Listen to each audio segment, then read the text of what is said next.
So FIFA's dispute resolution chamber has imposed transfer bans on some PSL clubs for failing to comply with its ruling in a contractual dispute involving a player and a club. These transfer bans prevent the clubs from signing new players during transfer windows until they resolve the dispute and meet FIFA's requirements. Let's understand this a bit better. Let's bring in sports economist Nqobile Ndlovu, who joins us now via our video link. Nqobile, thank you so much for making time in your busy morning schedule, and welcome to the SABC. There's so much to discuss here, but I wonder if we can begin with the Royal AM matter. From what you've heard, what is taking place insofar as that bid process is concerned? Because by now we'd anticipated some kind of announcement around who's going to take over. So my understanding at the moment, and good morning, Ayanda. My understanding at the moment is that the Royal AM saga, or the case with regards to Royal AM, is the bidders made their bids. They were supposed to make their bids by Friday last week, but the perception to the public that the bidder would have been announced by now is incorrect. The bidder would have been chosen by yesterday, but not necessarily announced to the public. Right. Because there needs to be a due diligence process where the bidder is chosen. The bidder then, in terms of their intention to buy, has to put in a submission to the PSL to state that they intend to buy, and the PSL needs to adjudicate that bidder and then make the final decision as to whether that bidder is successful or not. And that's a little bit of a process in and of itself.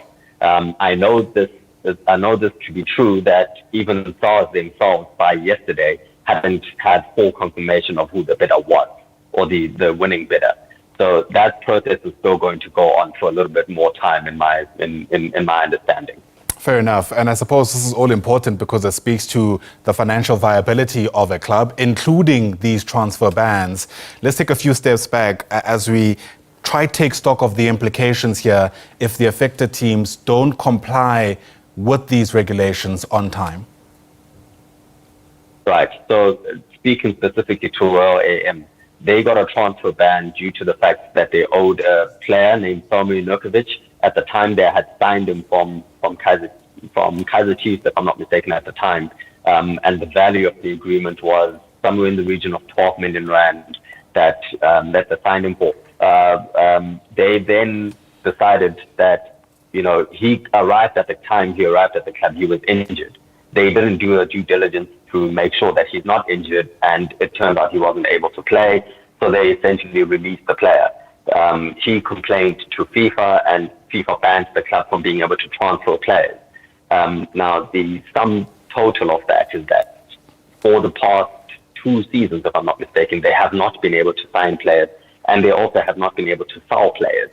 So those players at Royal AM are essentially stuck with the club for the duration of their contract. If their contract runs out, they can leave the club.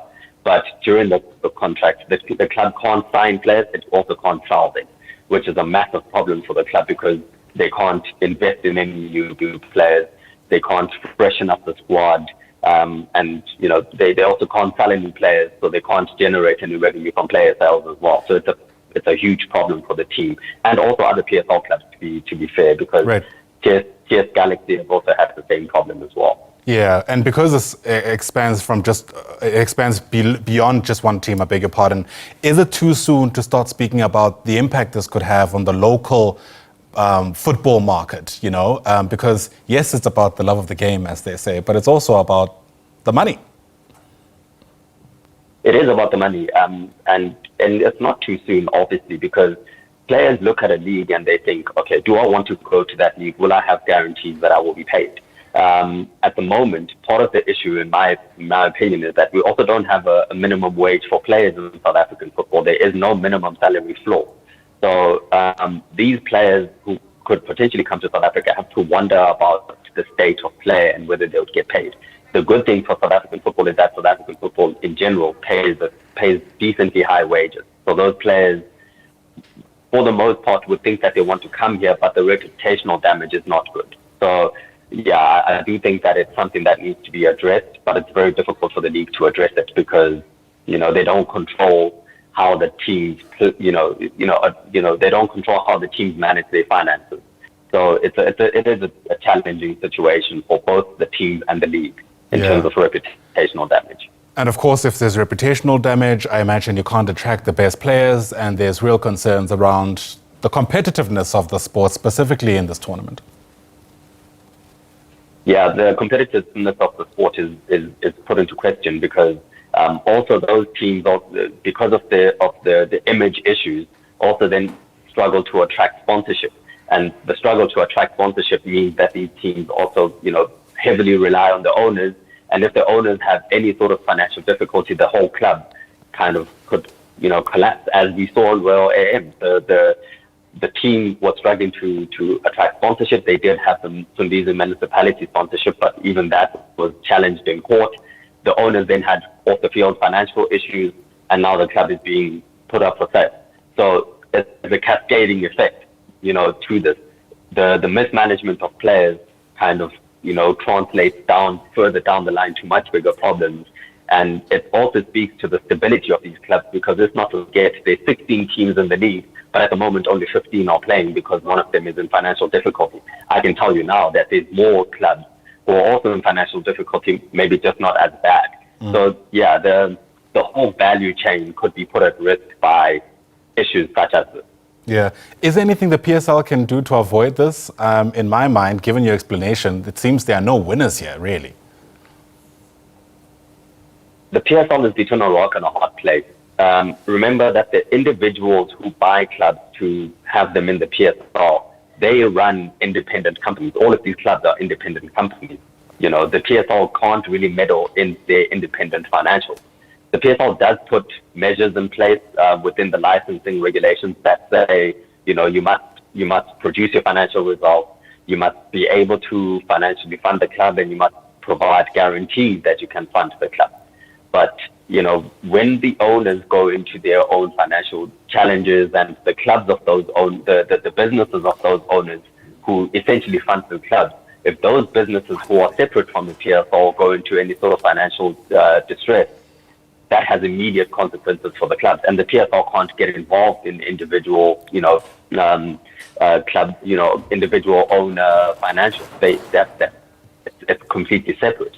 So what do you do?